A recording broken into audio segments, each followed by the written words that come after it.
marcada pela queda do último 100% de aproveitamento. A quarta rodada da Série B trouxe lições que normalmente o futebol faz questão de relembrar, como o fato de nem sempre quem atua melhor, quem joga mais, consegue um melhor resultado, como o fato de quem consegue engolir o orgulho, compreender o erro e trazer uma correção o mais rápido possível, termina sendo premiado. Vou trazer uma avaliação sobre essa quarta rodada, as surpresas, as confirmações, quem decepcionou, quem conseguiu atuar de uma forma um pouco melhor. Uma rodada marcada pela queda do 100% do CRB na Liga Arena, marcada agora pela presença do Remo no G4 da competição, pelo fim da estaca zero do Volta Redonda que inclusive com algumas contestações contra a arbitragem empatou dentro de casa contra a Ferroviária. Vou trazer todos os resultados, inclusive já colocando aqui na tela para vocês. Fiquem à vontade para deixar um pouco do que você pôde ver desses confrontos. Confesso que não vi todos, mas vi a maioria. E os que eu não consegui ver inteiro, eu vi algum compacto, vi algum período dos jogos. Fique à vontade para trazer a sua avaliação, se você discorda, se você concorda, o que mais te surpreendeu, o que atingiu a sua expectativa nessa quarta rodada. Se inscreve no canal, deixa o like para que o vídeo atinja ao maior número de pessoas e também compartilhe o link em grupos de amigos e torcedores. Toda rodada da Série B tem um pré, onde eu trago os favoritos da rodada e informações sobre transmissões, e tem um pós, onde eu trago algum resumo sobre expectativa, o que atingiu, o que fugiu um pouco do que era esperado. Bora lá, começando com o fator de... Tivemos um ponto de equipes que não desempenharam tão bem assim, conseguindo levar melhor. Acho que foi o caso principalmente de Atlético Paranaense e do Remo, avaliando o primeiro tempo do Remo contra o Coritiba. Estou fazendo uma avaliação bem geral, mas depois eu vou detalhar um pouco mais jogo a jogo. Tivemos um Vila Nova conseguindo superar um Botafogo que vinha ali de 2 empates dentro de casa. O Botafogo volta a jogar como visitante, termina não pontuando. Destacar também um dos jogos que finalizou a rodada, que foi o Atlético Goianiense contra a equipe do Cuiabá. Um Atlético Goianiense que chegou a abrir o placar, toma um gol do Derek Lacerda em uma falha absurda da linha defensiva goiana, até consegue voltar a ficar à frente do placar, mas tem um gol que é anulado, um gol que tem muitas contestações da comissão técnica do Atlético. Teve também aqui o fator do Novo Horizontino contra o Criciúma. E aí tem aqui uma outra lição do futebol, né? O futebol às vezes tira e às vezes dá, né? Foi o que aconteceu com o Novo Horizontino, avaliando a rodada anterior e essa. Novo Horizontino na rodada passada teve um jogador expulso contra o Coritiba. No final do jogo até teve o segundo jogador expulso contra o Coritiba. E nesse jogo contra o Criciúma tem o ponto da infelicidade do Popó que marca o gol do Criciúma, termina sendo expulso ainda no primeiro tempo, e o Novo Horizontino, diferente do que aconteceu no Couto Pereira, tem uma vantagem numérica e consegue buscar o empate. Vamos lá, vamos falar jogo a jogo, partida a partida dessa rodada, começando com Operário e Paysandu. O destaque aqui é que entendo que o 0-0 ele diz um pouco o que foi a partida, o que é decepcionante para o Operário. Um Operário com Busquilha, um Operário que não teve lá grandes problemas para a escalação, diante de um Paysandu que teve desfalques. Paysandu não foi com Rossi, Paysandu não teve o Edilson, foi com o Brian Borges, que alterna na lateral direita. Teve o Heverson, que até atuou bem na lateral esquerda. Não contou com o Nicolas iniciando o jogo. E aí eu já não sei se é um ponto positivo ou negativo. Na verdade eu até sei, né? Apesar do Nicolas não jogar tão bem nesses últimos jogos, mas o Nicolas é melhor do que o Benítez, assim, não tem muita contestação quanto a isso. Enfim, aqui, resultado ruim para o Operário. Mais um resultado ruim depois de um Operário que bate o Criciúma no Heriberto Hilsen. Ele consegue o título paranaense no primeiro trimestre. É um Operário que dá alguns sinais de um grupo que é bom, né? O Fran Sérgio jogando bem, relativamente bem. Você tem o Feliciano no corredor esquerdo, mas é um Operário que encontra mais um resultado ruim na Série B. Então aqui acho que entrega um pouco o que foi o jogo, o 0-0. A gente vai para o outro confronto, um Vila Nova jogando dentro de casa, consegue bater um Botafogo, resultado que atinge a expectativa, apesar de eu ter pontuado que era um Botafogo que vinha de 2 jogos em que me surpreendia o fato de estar atuando melhor do que eu imaginava. Um Botafogo que quase supera o Atlético Goianiense, um Botafogo que também dificulta muito a vida do Remo no estádio de Santa Cruz.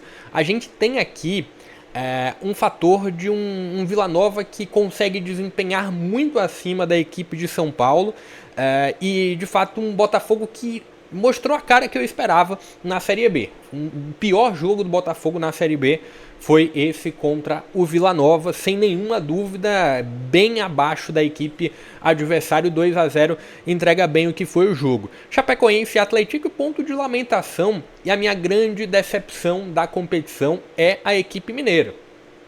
Tudo bem, você bate o olho ali pro elenco, não é um elenco com grandes nomes, apesar de ter o Lincoln como algum destaque, marcou gol já na Série B, mas assim, se tem um Atlético que começa de uma forma trágica a competição, né? São 4 rodadas que já foram embora e nenhum ponto conquistado. Dessa vez contra a Chapecoense, que vinha de um grande resultado e de um grande desempenho contra o Paysandu no Mangueirão. Chapecoense dentro de casa consegue o 1-0, consegue somar mais 3 pontos. Entendo que ainda é uma competição em que a Chapecoense precisa acumular alguma gordura, precisa chegar o mais rápido possível aos 45 pontos. Entendo que, apesar de gostar muito do trabalho do Dalpozo, tem um grupo que não sei se vai ter tanto fôlego para segurar a barra. Entendo que é uma Chapecoense que está bem, consegue vir de 2 grandes desempenhos, mas não sei até que ponto esse aproveitamento vai seguir alto.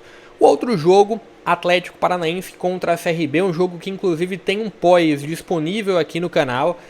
Mais uma atuação do Atlético em que fica distante de convencer.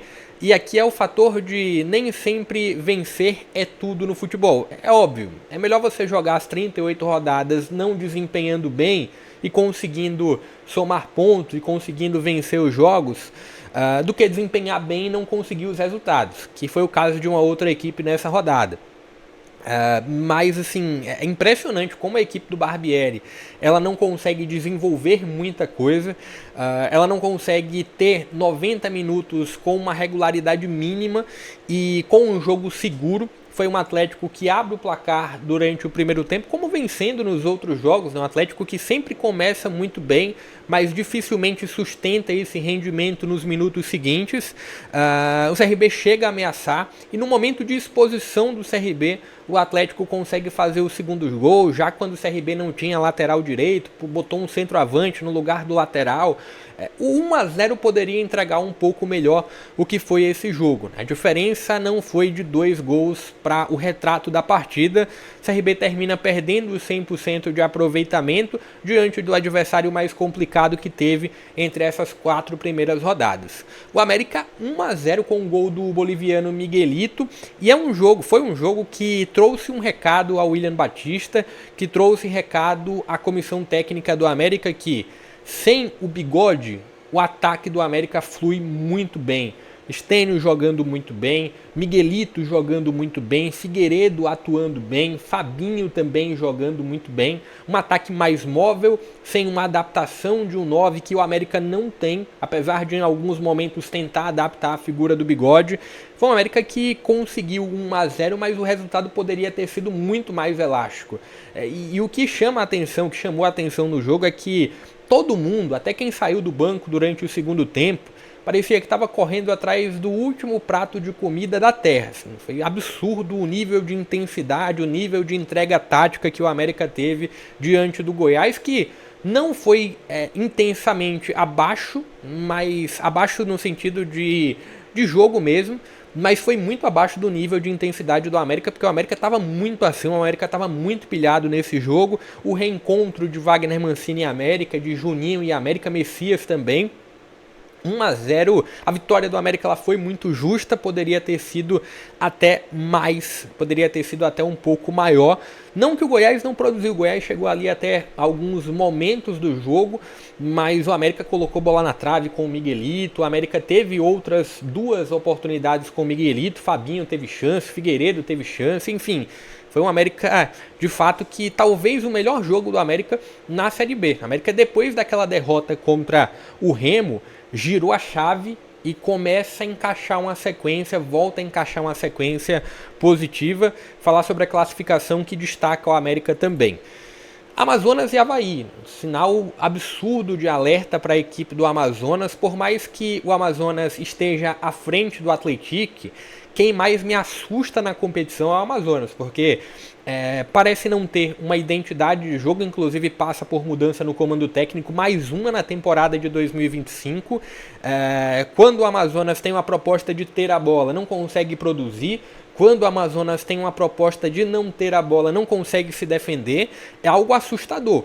O que dá para ter algum ponto de esperança é que o elenco não é tão frágil, não é tão terrível assim. Tem bons nomes no elenco que dá para ter alguma luz no final do túnel para a equipe do Amazonas buscar uma recuperação. E aí se tem o Avaí do Jair Ventura, que consegue mais uma vitória convincente, com falhas individuais do adversário, mas teve um Avaí que de fato desempenhou melhor e conseguiu mais um bom resultado na competição. Novo Horizontino e Criciúma, um Criciúma que abre o placar com o Eric Popó atacando o espaço dentro da grande área, vindo de trás, conseguindo abrir o placar fora de casa. Só que aí vem o ponto não foi na maldade, né? Assim, a expulsão ela é correta para o atacante do Criciúma no primeiro tempo ainda. Para quem não viu o lance, ele estava olhando para a bola vinha do lado direito, ele termina levantando o pé demais e vinha ali o defensor do Novo Horizontino, termina pegando a crava da chuteira na cabeça do jogador do Novo Horizontino, sai muito sangue também. O ponto de atenção para o lance é que o árbitro olha para o jogador do Novo Horizontino e na hora tira o cartão vermelho para o Popó. Depois vira um jogo com a configuração de um ataque contra a defesa. O Novo Horizontino consegue empatar o jogo e foi o ponto que eu falei. Na rodada passada, o futebol tira do Novo Horizontino 2 peças por expulsão e nessa rodada termina gerando uma peça. Novo Horizontino que, na minha visão, cometeu um grande erro tirando o Eduardo Batista para a chegada do Humberto Louser, mas enfim, eu venho pontuando isso vídeo após vídeo, mas não vai mudar esse fato. Novo Horizontino empata dentro de casa no Jorjão. Remo e Coritiba, eu trouxe um pós também específico para essa partida. Um jogo que, assim, se eu falei de um Atlético Paranaense que fica distante de convencer a nível de desempenho, se a gente pega os 35 minutos do primeiro tempo do Coritiba, foi um amasso que o Coritiba promoveu sobre a equipe do Daniel Paulista, sobre o Remo. Coritiba tendo a bola, tendo o volume, o Remo não conseguia passar do meio campo, só que faltou um ponto crucial para o futebol, que é botar a bola na rede. Não faltou o último passe, tá? Vem aquela frase do faltou o último passe, faltou... Não. Coutinho teve chance de marcar, o Alisson teve chance de marcar, Coutinho botou uma bola na trave, Ronier também teve chance de marcar. E teve uma observação, não sei se esse torcedor do Coritiba vai ver esse momento do vídeo, esse vídeo, mas teve uma observação no pós-jogo, né, no comentário ali do pós-jogo, que um torcedor do Coritiba falou: quando se tem Nicolas Careca como um desfalque, você vê o nível do time. Assim, eu não entendo como o Nicolas Careca um jogador terrível, mas eu também não vejo o Nicolas Careca a nível de jogar com a camisa do Coritiba. Assim, Nicolas Careca passou pelo CRB, não convenceu, apesar de ter tido momentos pontuais bons. Passou pelo Guarani, não foi um atacante brilhante, e aí ele termina caindo no Coritiba. Não entendi como ele chega ao Coritiba. Ainda assim é uma peça que tem lá os seus momentos decisivos com a camisa do Coxa, mas foi o Coritiba que ganhou as disputas no meio de campo, que foi melhor durante os 35 primeiros minutos. Só que aí vem a sacada do Daniel Paulista, promovendo a entrada do Pavani no lugar do Dodô. Eu até fiz no pós-jogo uma avaliação de o único culpado não era o Dodô. Assim, todo um conjunto do Remo que não fluía. Mas teve um fato também de, com a entrada do Pavani, o Remo deu um salto de qualidade e no final do primeiro tempo consegue um gol de empate com o decisivo Pedro Rocha. No segundo tempo, apesar de ser um volume um pouco maior do Coritiba, é um Remo que consegue controlar um pouco melhor a partida, mesmo sem ter a bola.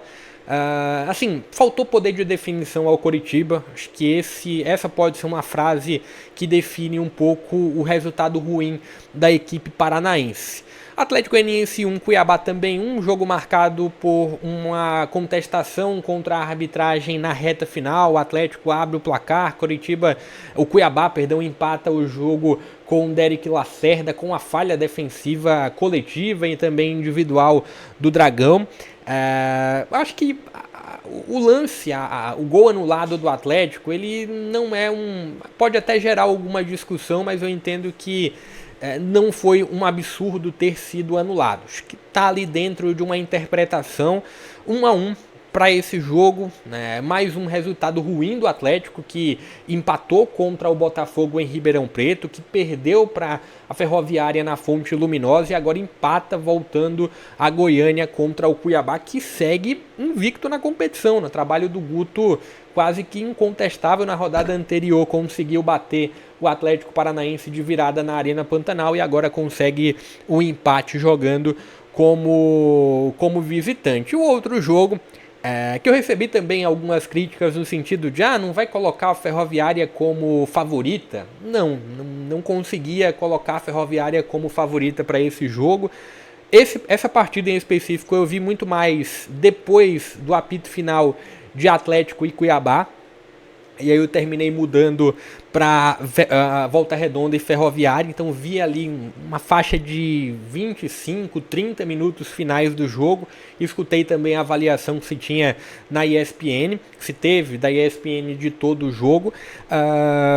Um jogo que na reta final foi muito físico, foi muito brigado, com Volta Redonda buscando um pouco mais, mas um jogo de pouquíssima inspiração da equipe da casa, o que é uma tendência, não? Volta Redonda que consegue em alguns momentos até propor, até ser competitivo, foi competitivo contra o Novo Horizontino, foi competitivo contra o CRB em Maceió, consegue até abrir o placar nesse jogo, né? Assim como fez contra o CRB, já na reta final ali do jogo contra a Ferroviária, abre o placar, só que tem o gol anulado e assim, não é um lance interpretativo, tá? A falta existiu e o que gera uma contestação é como a falta não foi marcada, durante o campo, assim, né? Precisou do VAR para ter a marcação de falta. O jogador do Volta Redonda traz uma carga com o braço esquerdo nas costas do defensor da Ferroviária, e aí vem aquela contestação de mas se fosse em outra competição, em outro campeonato, fora do Brasil, isso não seria falta. Tá, mas o padrão da arbitragem brasileira é marcar faltas como essa que aconteceu ali na reta final do jogo entre Volta Redonda e Ferroviária. O que é de um ponto de se lamentar, e não estou falando sobre esse jogo, tá? É que é um Volta Redonda que, por exemplo, consegue ter mais do que o Amazonas, a nível de desempenho e a nível de organização. Mas não traduz isso em pontos, né? Então é um fator de Volta Redonda que tem um início complicado a nível principalmente de aproveitamento. Trazendo aqui, se está curtindo o vídeo, deixa a sua avaliação e deixa também o like, a sua inscrição para mais conteúdos como esse. Toda rodada tem avaliação pré e pós. E bora lá falar sobre a classificação. Sempre de baixo para cima. Tivemos a queda do último 100%, mas ainda temos a permanência do último 0%. O Atlético segue zerado, tem 11 gols sofridos, 3 gols marcados, um saldo negativo de 8. Amazonas, Paysandu e Volta Redonda com 1 ponto somado cada. Botafogo com 2, Operário e Criciúma com 4 pontos. Atlético Goianiense tem também aqui Atlético Goianiense com 5. Subindo aqui na tabela com 6 pontos, Novo Horizontino, Ferroviária e Chapecoense. O Coritiba, Goiás e Vila Nova com 7 pontos. Vila Nova conseguiu subir um pouco aqui alguns degraus na tabela. Tem também aqui o Cuiabá com 8 pontos, assim como o Avaí. Já dentro do G4, o Remo com 8 pontos também. 9 pontos para a CRB, para América e para Atlético Paranaense. Acho que a tabela ela diz muita coisa, mas assim, a tabela ela termina escondendo um pouco um Atlético que não consegue convencer tanto assim, mas os resultados estão vindo. Ela mostra um América em destaque e de fato o América, olhando para os primeiros jogos do América, você tem o América que vence em casa com alguma dificuldade contra o Botafogo, que na segunda rodada termina perdendo para o Remo com muita justiça no placar. E na terceira rodada, o América reativo dentro de casa, né, nos contra-ataques consegue construir um 3-1 sobre o Amazonas. E nesse jogo contra o Goiás foi um massacre. Assim, talvez o massacre não seja a melhor palavra, mas foi uma América muito dominante, uma América que fluiu muito melhor sem um medalhão no comando do ataque, com mais peças jovens, com mais peças leves.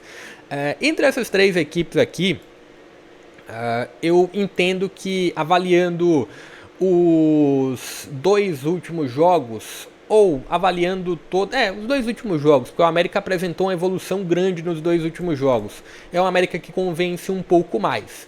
Próxima rodada tem Novo Horizontino e Atlético Paranaense, Criciúma e Remo, Vila e Chapecoense, Coritiba e Operário. Um bom jogo aqui, hein? Confronto local, confronto paranaense. Paysandu e CRB. Tem também Avaí e América, Atlético e Volta Redonda, um confronto da parte de baixo da tabela, jogo no Independência. O Atlético não está jogando em São João del Rei por conta de uma reforma em seu estádio. Cuiabá e Ferroviária, Amazonas e Atlético Goianiense e o Botafogo contra o Goiás. Aqui eu acredito que deve ter estreia de um novo treinador no Amazonas. Deixa a sua expectativa para a próxima rodada, vai sair, na verdade, nas próximas horas, talvez durante essa quarta-feira, os favoritos da quinta rodada da Série B. Vou ficando por aqui, deixa o like se curtiu o vídeo, se inscreve no canal e compartilha o link para mais conteúdos como esse. Até a próxima.